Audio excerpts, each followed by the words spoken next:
کون ہے؟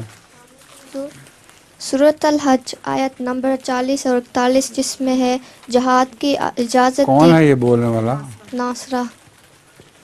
اچھا ناصرہ، ہاں. سورۃ الحج کی آیت نمبر 40 اور 41 جس میں جہاد کی اجازت دی گئی اور فرمایا کہ بعض کو بعض دوسروں سے لڑا کر دفاع نہ کیا جاتا تو راہب خانے، گرجے، یہود کے عبادت گھر اور مساجد منہدم کر دی جاتے جن میں بکثرت اللہ کا نام لیا جاتا ہے. اس کے حوالے سے میرا سوال ہے کہ حضور راہب خانے اور گرجوں میں شرک ہوتا ہے تو اس آیت کا کس طرح سمجھیں؟ شرک ہوتا ہے گرجوں میں.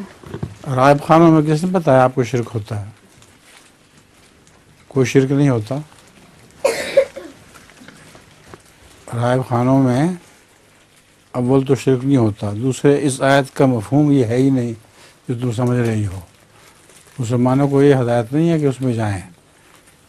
مسلمانوں کو یہ ہدایت ہے کہ کسی کے عبادت گاہ خواہ کسی مقصد کے لیے ہو اس کو تباہ کرنا جائز نہیں ہے. ان کی دل شکنی ہوتی ہے جن کی عبادت گاہ ہو.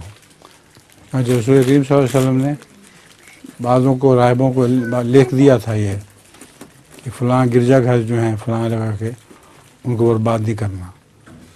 تو یہ مقصد ہے اس کا، اس آیت کا. میں نے کہا جناب آپ کی نظم آج نہیں ہو سکتی، وقت دیکھو کیا ہو گیا ہے. ٹھیک ہے، سوال کر لو.